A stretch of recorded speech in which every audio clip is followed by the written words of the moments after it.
On today's World Insight, changes to Hong Kong's electoral system. We speak to former Hong Kong Chief Executive Leung Chun-Ying on why they are necessary for a healthier and functioning democracy. The governing bodies of Hong Kong must be in the hands of patriots. And this is something that the norm in all countries and all societies in the world. And China sees a rise in defense spending. How will China and the U.S. decide which areas they'll compete or collaborate on? How will China innovate? Where do the Chinese spend their money on? How will China fulfill its promise for carbon neutrality? And what will China do next for pandemic prevention and control? China's annual political season this year focuses on the blueprint of the country's next 5 years. I will bring you up close to the two sessions to feel the pulse of this dynamic place and note the nuance of its evolution. Hello and welcome to World Insight special program, Way into Sessions. I'm Tian Wei. China's political season, the two sessions, is in full swing in China. It's usually a rare opportunity for the press to have direct interactions with Chinese officials at ministerial level and above. At the annual press conference on China's foreign policy, I got to ask Chinese State Councilor and Foreign Minister Wang Yi about China's role in the United Nations and the international community at large. Let's listen in. 王国伟您好，中央广播电视 CGTN. This year marks the 50th anniversary of the restoration of the lawful seat of the People's Republic of China in the United Nations. Could you give us some comments on this topic? Many countries have high hopes for the reform of the United Nations. What is China's view? 多谢。今天提出这个问题，我觉得非常及时。 It's a highly relevant question. 50 years ago, the 26th session of the UNGA adopted a resolution to restore the lawful seats of the PRC. The audience, we all remember, broke into rapturous and long applause. Many from brotherly countries in Asia, Africa, and Latin America cheered and hugged each other in celebration. Representatives from 57 countries took to the podium to extend congratulations. That was indeed an historic moment with a major country with 1/4 of the world's population rejoining the UN family. The organization finally achieved universality in a real sense. From that day on, the People's Republic of China has contributed its share to world peace and development as a trustworthy and reliable participant in this noble cause. Over the past half-century, China has firmly safeguarded the UN-centered international system under the international order underpinned by international law. China has joined almost all international intergovernmental organizations and has been party to over 500 international conventions. Today, China is the second largest contributor to the UN peacekeeping budget and has sent more peacekeepers to UN missions than any other permanent member of the Security Council. China champions equity and justice and stands for equality among all countries, regardless of their size. China's vote in the UN always belongs to the developing world. The UN is not a club for big or rich countries. All countries enjoy sovereign equality, and no country is in a position to dictate international affairs. We should increase the representation and voice of developing countries in the UN to better reflect the shared aspirations of the overwhelming majority of countries. Standing at a new historic starting point, we in China will honestly act upon major initiatives and measures announced by President Xi Jinping, and will take a more active part in UN activities and work toward the UN's vision for the world in which nations beat the swords into plowshares and enjoy lasting peace free from the scourge of war. Thank you. 联合国的理想而持续的努力，谢谢。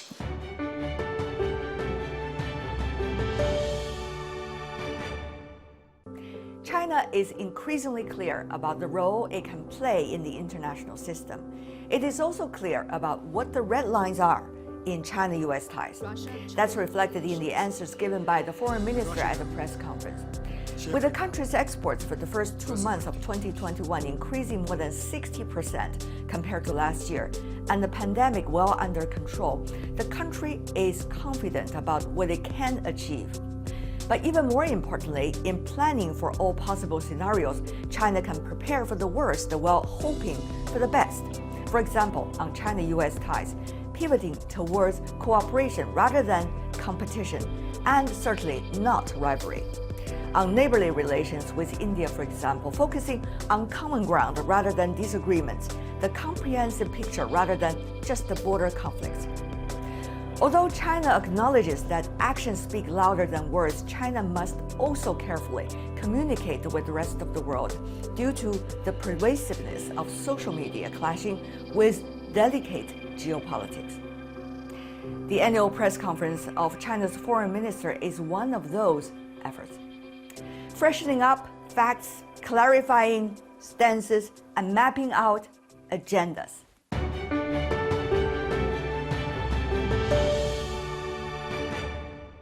The proposals by the NPC for Hong Kong's electoral system are highly anticipated. The revisions are expected to facilitate patriots governing Hong Kong in the executive and legislative branches, while allowing diverse opinions to be heard. That's what C.Y. Leung, former chief executive of Hong Kong, told me during a recent interview. First of all, any electoral system in any society has to comply with the local circumstances. Hong Kong's electoral system has always been very different, some might even say unique, under the one country, two systems arrangement. And now the National People's Congress of China is proposing to improve the existing electoral system. And this is basically centered on the election committee, which so far has been given the responsibility of selecting the chief executive elect. If you look at the design of the political structure of the Hong Kong SAR government as prescribed in the Basic Law, you would realize that it's an executive-led government.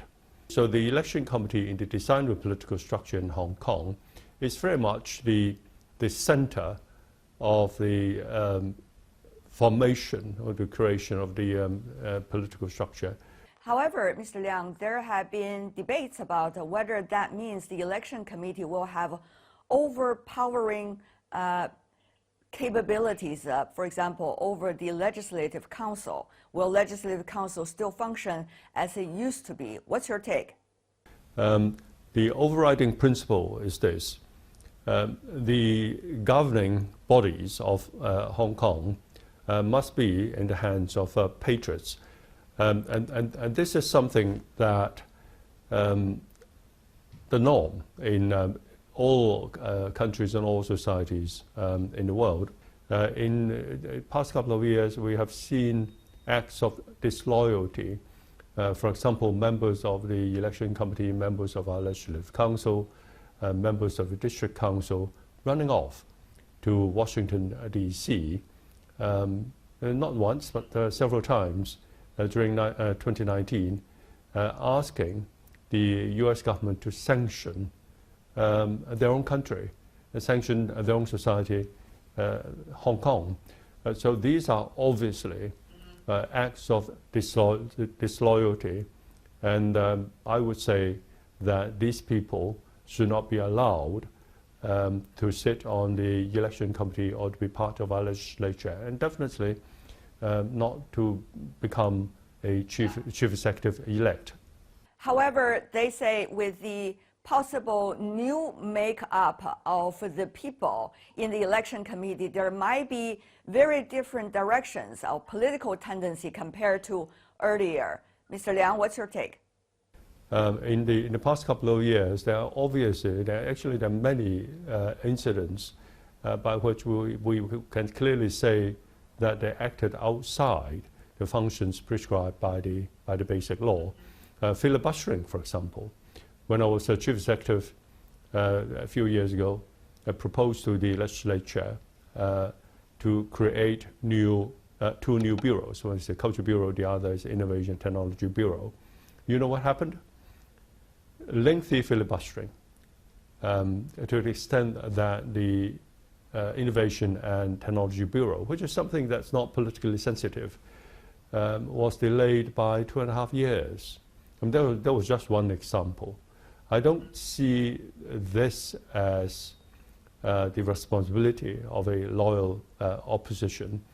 So with the new functions given to the election committee, I would expect to see healthier and more normal working relationship between the executive, which is the government, and the legislature. On the one hand, that you want to have patriots, of course, governing and also being the members of the election committee. And at the same time, you want to have different voices coming from the society. Meanwhile, you also want to have healthy debate within the Hong Kong society, which is one of the strengths, as many of you have been saying to me over the past few months, about Hong Kong. So that makes things very tricky. Who will decide? What are the qualities? And how to interpret patriotism, and how to interpret being a partly cloudy patriot. So these are tricky questions and fine balance. Is there a way and a guideline to approach this? Politics is always a matter of fine balance. I see Hong Kong to continue as a pluralistic society. It's very interesting to note the reaction of the opposition.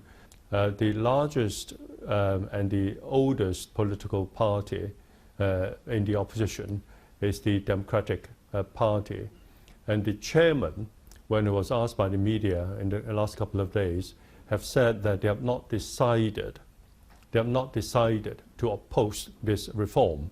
And there's a possibility that they will not boycott the new function of the election committee. And they will actually join in the future electoral elections after this reform. And a former vice chairman of this party has even said that he will run for a seat in the new electoral. So that's the opposition. Cite another example, Mr. Kenneth Leung, who is a qualified accountant who represented the accountancy profession and is a member of the opposition as well. I mean, he's one of these legislative council members who ran off to Washington, D.C. to ask the American government to sanction China and sanction Hong Kong. Last week, when the budget proposal was announced by our financial secretary, he came up with blogs criticizing the proposal. That I see as the normal function of a member of an opposition party, and is playing that role now. But in 2019, when he ran off to America to ask the American government to sanction China, that's not cricket. That's disloyal. And so you see the two sides of an opposition member.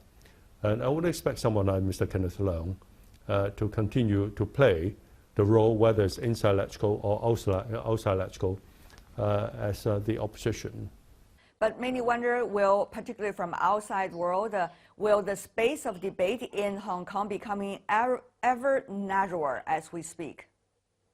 Well, it will continue to be very lively, but I would expect these lengthy filibustering and also sometimes acts of violence, you've probably seen them on television screens, to be matters of the past. And there will be lively debates. The nature of politics will not change. Right. Let me ask you some details.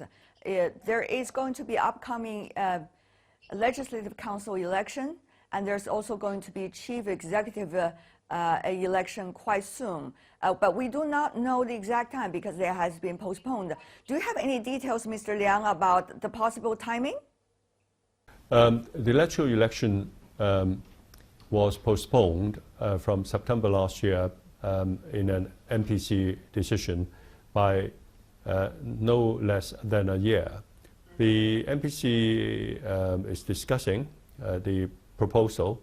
I think the way forward is for the MPC to delegate the actual work of making the necessary changes to the standing committee of the NPC, and then at the same time, the Hong Kong government has to propose amendments to local electoral laws for passage by the Legislative Council.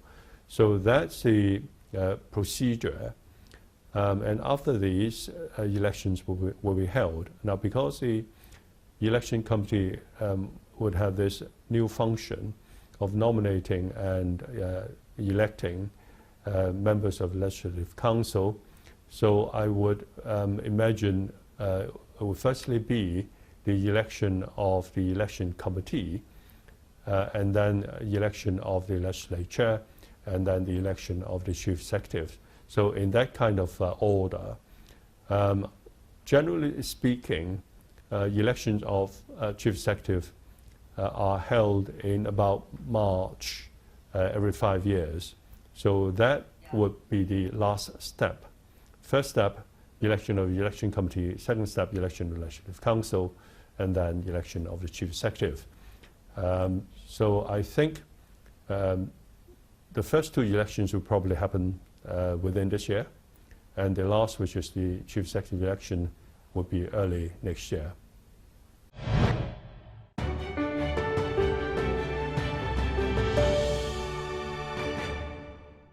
You're watching Way in 2 Sessions, World Insight special program. Coming up. China sees a rise in defense spending. How will China and the U.S. decide which areas they'll compete on and which areas they'll collaborate on?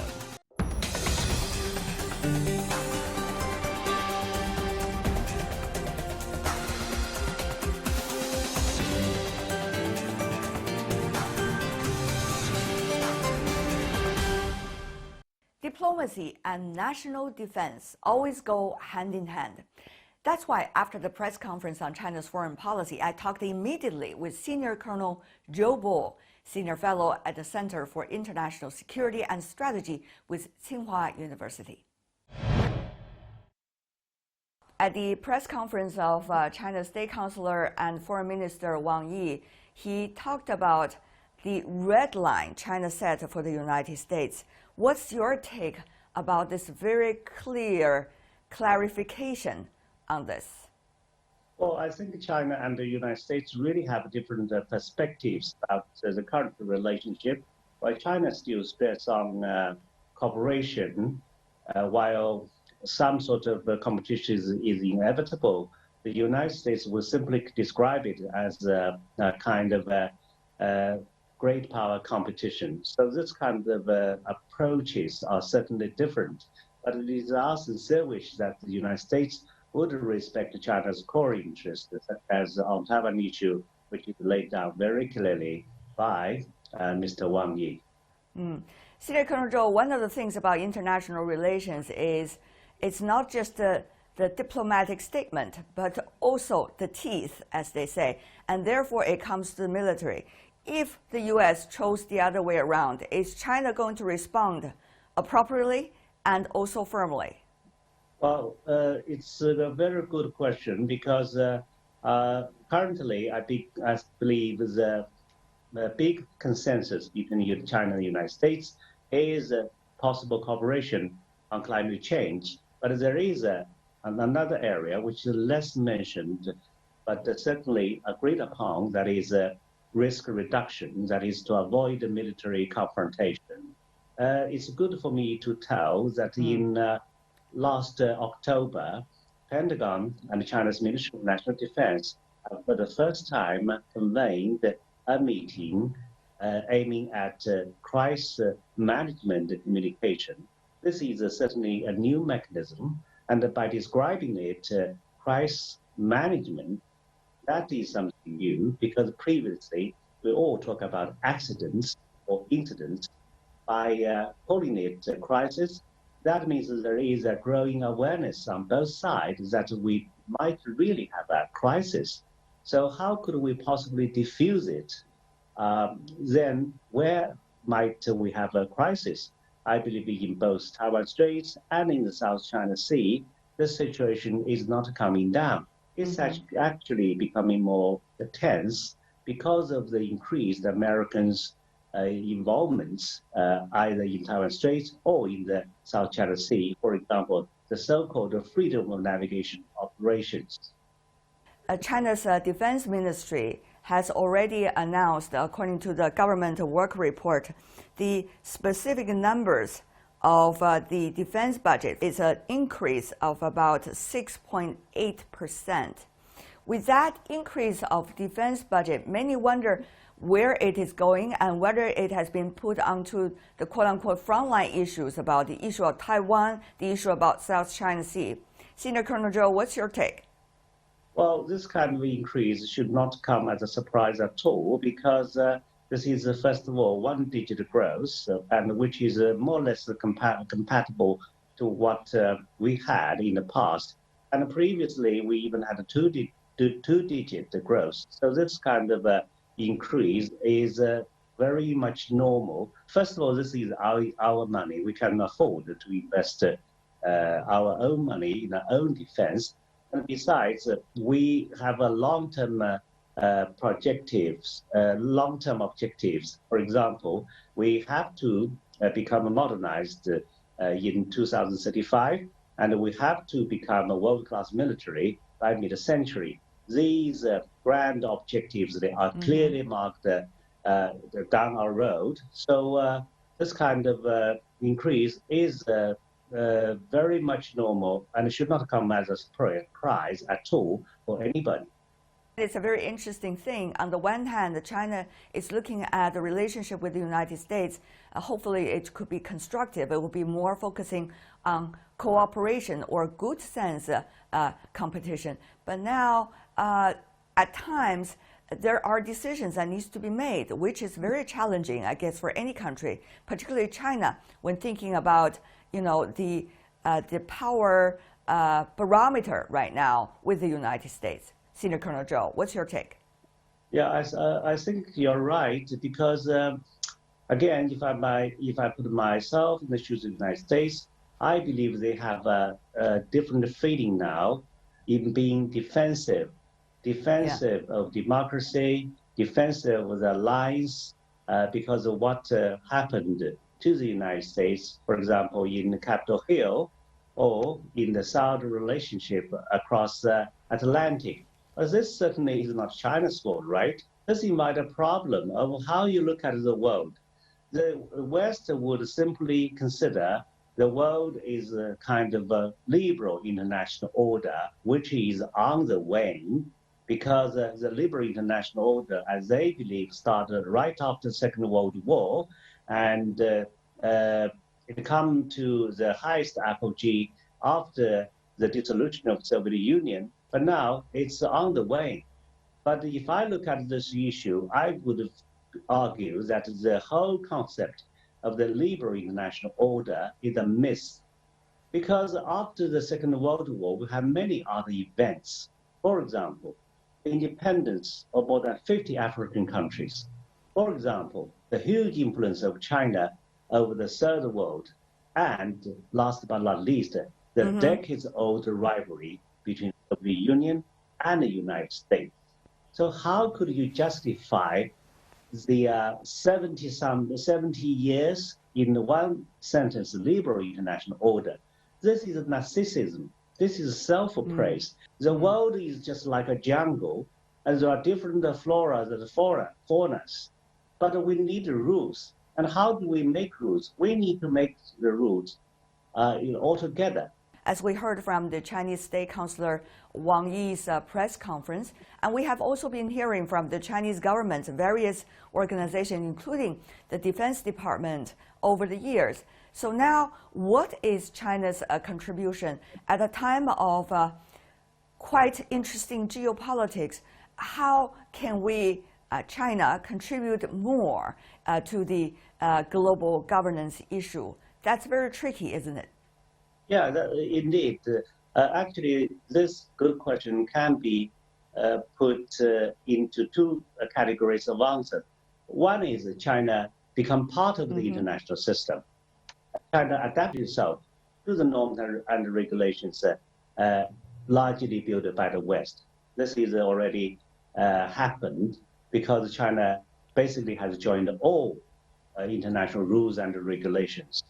The second thing is how China can become a contributor to a better world in its own way. And this is what China exactly doing. For example, China's Belt and Road Initiative is the largest infrastructure project in the world. Some Western countries describe it as a trap. But my question is, would you spend billions of dollars to lay such a mega trap? Now, Senior Colonel Zhou, you've been hearing a lot over the years about, criticism or cynicism against the Belt and Road Initiative. How do you see this phenomenon, and what is going to be China's approach? How do you, as someone who have been looking at China, studying China, relations with the rest of the world for decades, look at the latest issue? Briefly, I would say this kind of Western response is out of jealousy first, and secondly, is out of kind of inability. Frankly speaking, China is really a developing country, although some people call China a special developing country. China that has proposed such kind of Belt and Road Initiative that would really change the landscape, is the economic landscape of all these countries involved along the belt and along the road. Because China's strength is growing, therefore China is in a better position to help the world. So the Chinese Communist Party say about the situations not unprecedented in the last 100 years, right? So, but what does that mean? Does that really mean opportunity or challenges? I believe that means China has a better opportunity and challenges. And that tells why China is still confident that we are still in a strategic period of time. Senior Colonel Zhou, a lot of philosophical thoughts look at the latest development. We need that to reflect and to look upon. Thank you so much, as always. Really appreciate it.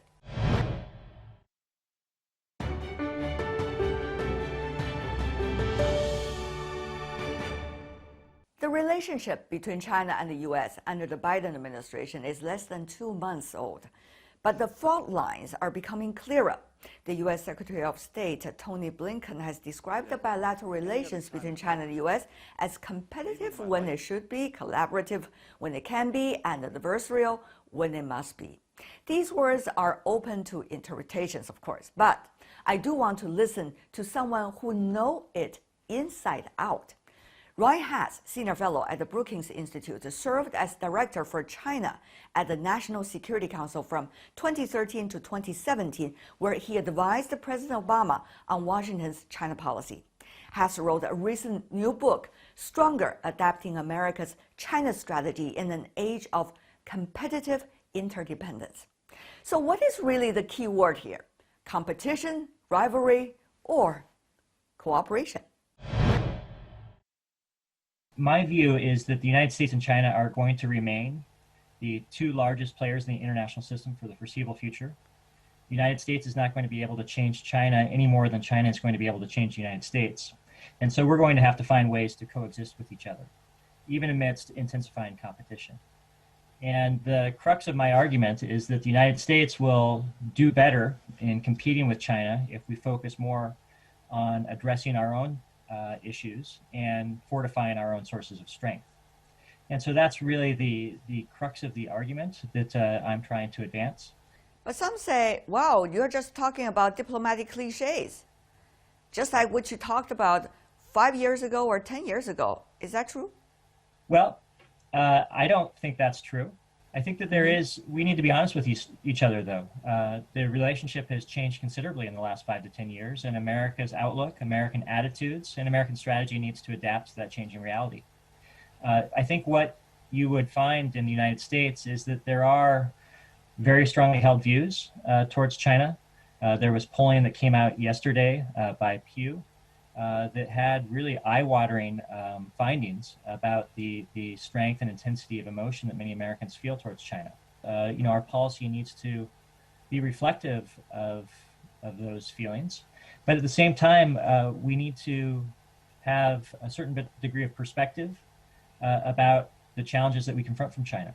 There really are two broad arguments in the United States right now about China. One is that China poses such a sharp and immediate threat to the United States that we must anxiously and urgently try to obstruct China's progress.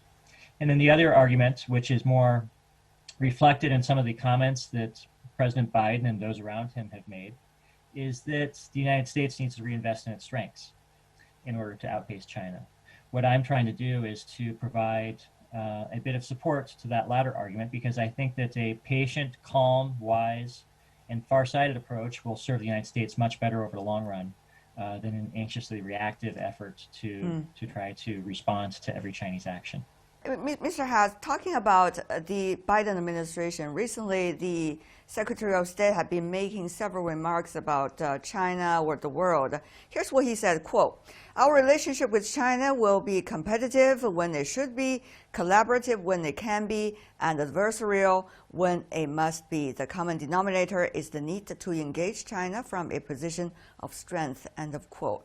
It seems that there is a lot of keywords that this quote touched on, because there is enormous debate, as you may know, in this part of the world, in China, about what is the nature of relationship with the United States is, cooperation, competition, or even what the U.S. suggests, rivalry. Of course, China didn't see the last is the option.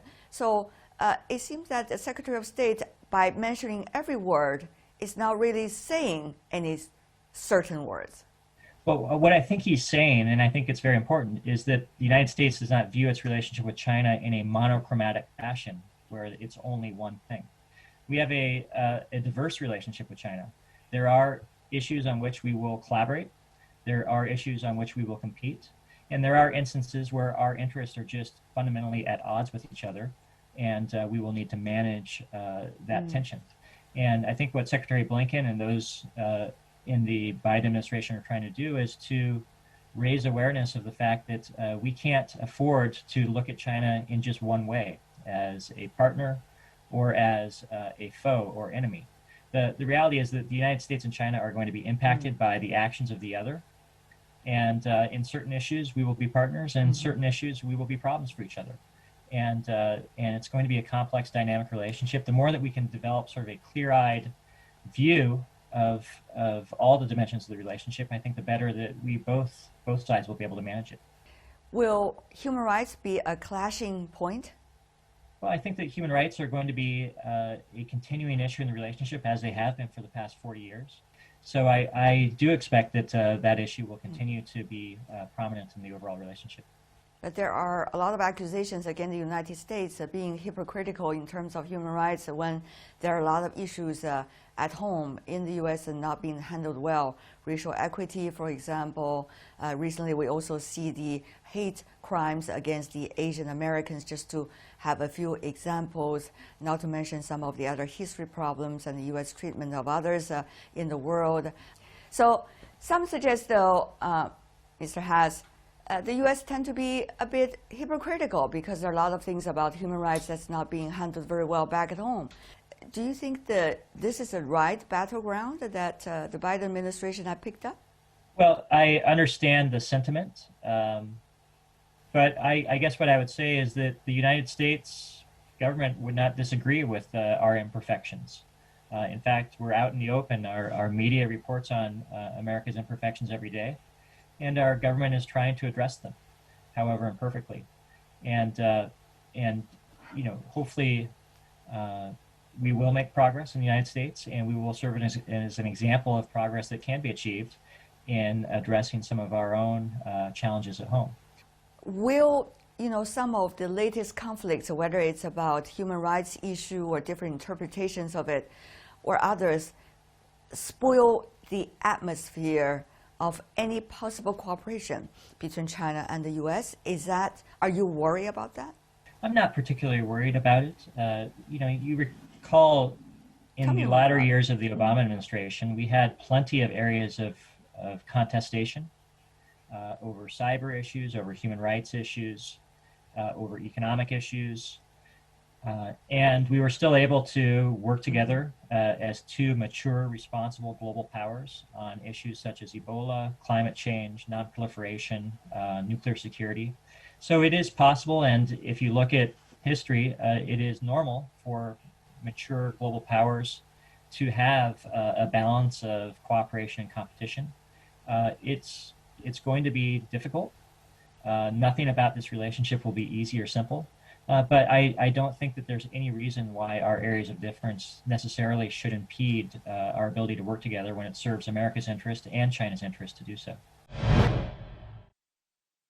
As you may know, Mr. Haas, in the government work report recently delivered by the Chinese Premier, China is planning for the year 2021 to establish a public health emergency response system. So there's obviously quite some opportunities out there if we talk about cooperation. Yeah, I think that there are a lot of areas where American interest and Chinese interest overlap. There is a broad recognition in both Beijing and Washington that there are many global problems that the United States is not capable of solving on its own, and China is not capable of solving on its own. So I think logic would lead us to the conclusion that we would both be better served by pooling resources and efforts to confront common challenges. And my hope is that as time goes by and the relationship continues to develop, that we'll be able to see some of those opportunities. When the Biden administration is thinking about one direction of how to deal with China, will its domestic agenda allow it to happen or enable it to happen? It's a big question mark. You have been very close to the very top core decision-making bodies about China policy. What do you make of the current situations? Well, I actually am cautiously optimistic on your question. I think that the Biden administration rightly is focused on addressing many of the challenges that we have at home and prioritizing efforts to rebuild our alliances and our partnerships around the world, as well as international prestige that comes from the United States serving as a catalyst and a leader in mobilizing action to confront global challenges. So that all seems right to me. I'm not overly concerned about domestic politics serving as an impediment to the Biden administration's efforts to advance its agenda with China. I think that the Biden administration will approach its relationship with China based upon a cold-eyed calculation of what's in America's national interest. And when it serves America's interest to work together with China to address problems in the relationship or problems further abroad, I expect that the Biden administration will do so. Mr. Haas, you, at the very beginning of our talk, has been talking about the solution you see as how the U.S. look at itself and also look for its ways to deal with China. Now, why is there such a huge and sharp contrast about ways to deal with China being debated in the United States? What do you think is the reason behind it?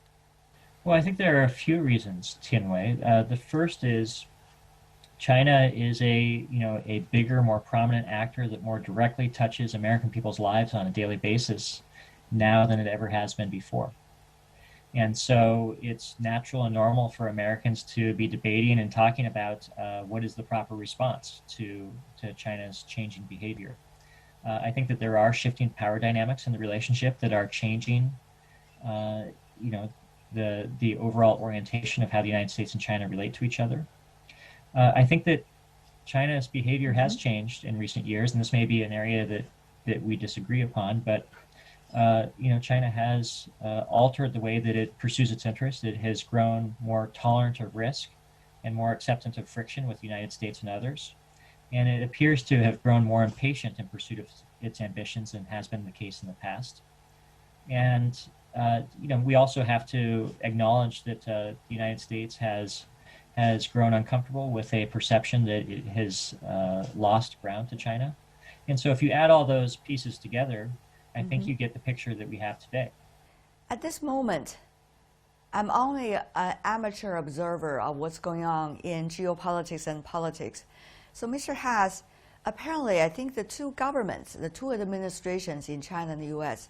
are trying to calm down the public sentiment, which could be easily fanfared by certain rhetorics about what to do with the other. How do you see, this very interesting phenomenon? Both administrations are trying to trying with the same approach, of course, for different reasons? Well, Tianwei, I would never refer to you as an amateur observer of geopolitics. You're a very astute observer of them. But I think that what we watched in 2020 was the U.S.-China relationship. If it was an airplane, it was traveling downwards, pointing towards the ground, getting ready to crash. What we've seen in the last month or so is that the altitude has stabilized, and the U.S.-China relationship is now traveling on a stable path, a more stable path. But it's not rising. We haven't seen any, substantive improvements in the overall relationship. Just a general stabilization of it in the last month. As there's been an effort to restore a bit of professionalism and direct dialogue to deal with some of the issues in the relationship. Ryan Haas, what a pleasure. Thank you so much for joining us. Thank you, Tianwei.